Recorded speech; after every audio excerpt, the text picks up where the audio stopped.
Hey, Johanna. Hope you're doing great in California. Yeah, we're doing good. Kind of smoky out here, but we're doing good. Okay.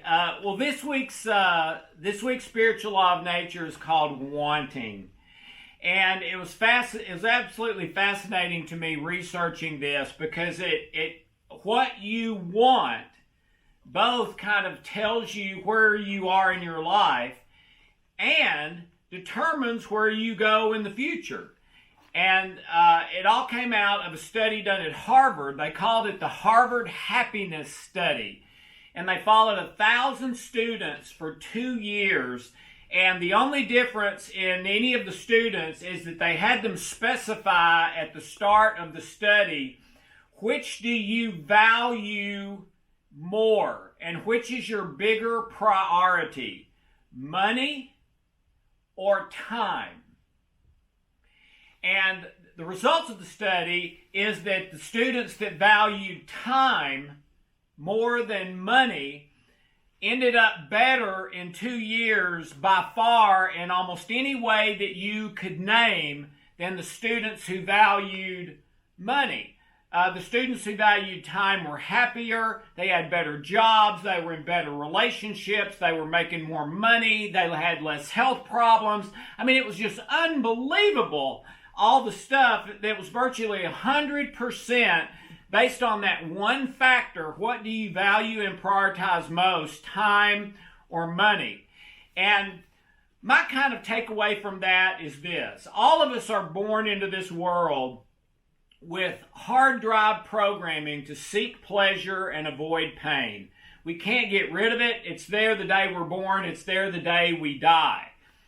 But once we get to a certain age, we're supposed to start choosing things that are right, things that are of character, things that are important, things that are win-win-win rather than just me winning.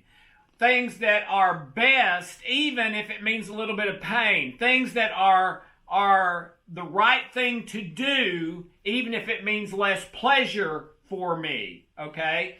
And the people that valued time, that's basically what they described, is that they wanted to live by what is meaningful, what is purposeful, what at the end of their life they would have looked back and said, man, I'm glad I made those choices, and not in regret over the choices they did make.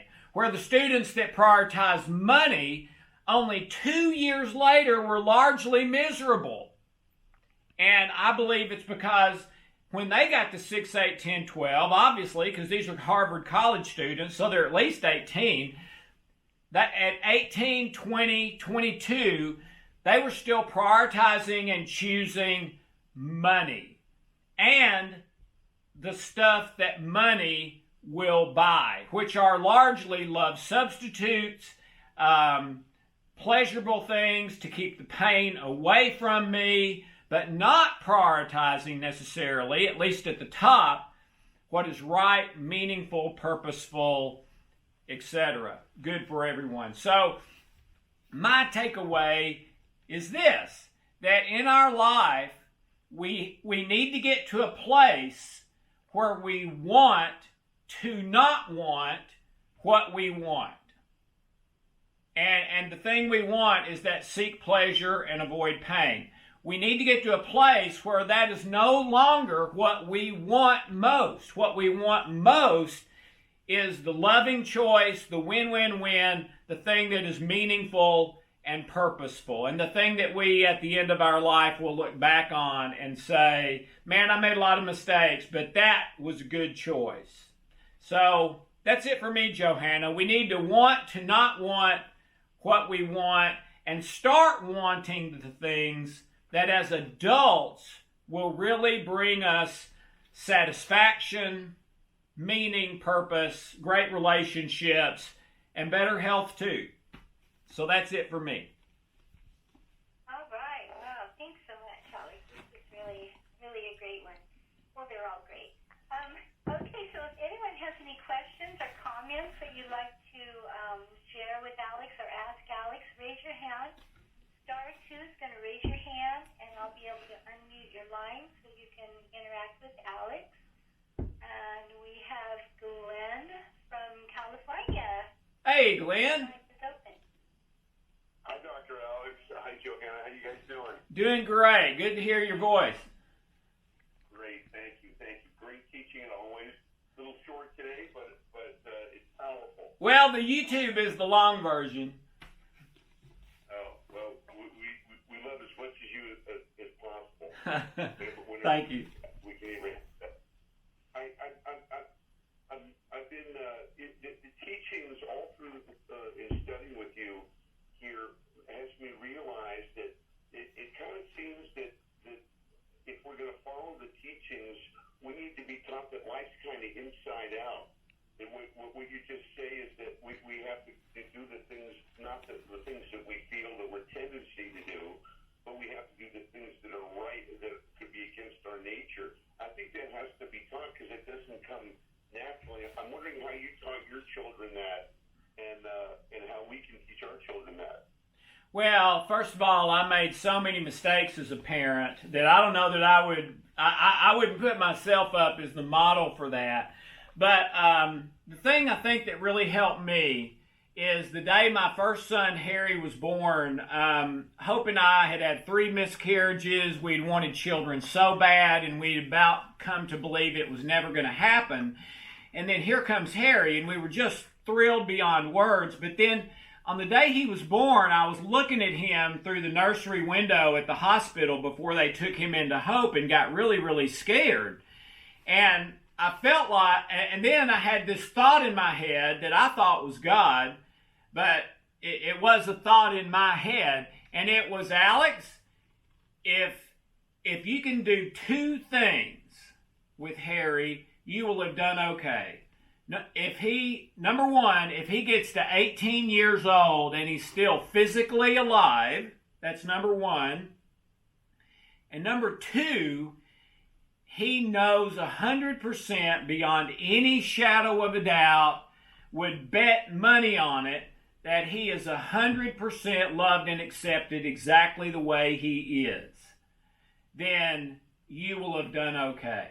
And Glenn, I just sort of felt, this relaxation, like, wow, well, I don't know what I'm doing, but that might be something that I can do okay at. And that was sort of my compass north. Anytime anything came up, if there was a problem, if there was an argument, if there was some parenting challenge, man, that would be my filter. That would be my north that I went through. Okay, he's probably still going to be alive, but is this going to help him know how much he is loved and accepted just the way he is? Or would another choice mean he would not feel that as much? And that was always my choice, is the one I felt would take him more and more in that direction. And then when George came along, for him too. And they'd be the first one to tell you that I've made all kinds of mistakes, but they're both past 18 now, and I believe they both know that. Let me find out for sure here. Harry's right here. Harry, do you know that your mom and I love and accept you exactly the way you are? Yeah, absolutely. There you go. You're a success. Well, not me, but him. Now, did you know this teaching when you were, what you just taught about our abilities to basically be conscious and go against our natural urges? Did you teach the kids that?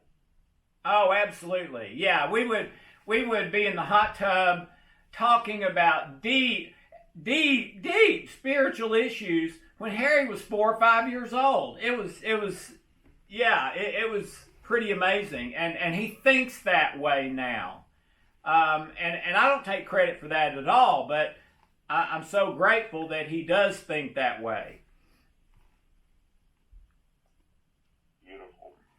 Dr. Johnson, if I want to write you, what's the email address to write you at? Just go to Contact Us, and Johanna can tell you how to do that, and then they will get that to me. contact at what? Johanna, do you know that offhand? Well, if you just go to feedback at thehumancoach.com and you just say what you want to pose a question to Alex or contact Alex, then they'll get back to you. And if you send a letter, they'll get the letter to me as well. Yeah. Beautiful. Feedback at thehumancoach.com. Great. Thank you so much. Thank you, Glenn. God bless you, man. You too. All right. Okay, so if anyone else has a question for Alex or a comment you'd like to share, please raise your hand. Star 2 is going to raise your hand. And I'm going to check really quick to see if we have anything online. Don't see any questions here. I don't see any new hands up, Alex. I think that's going to be it for today. Okay, well, check out the longer YouTube video about this subject for the details. What I shared today is not meant to be the whole teaching. It's just sort of an overview. The whole teaching is on YouTube. And just remember, what you want tells you both where you are in life and where you're going. And so to change that, you have to change your wants. And I believe this teaching can help you do that. Love you, Johanna. Have a wonderful day. Thank you, Alex.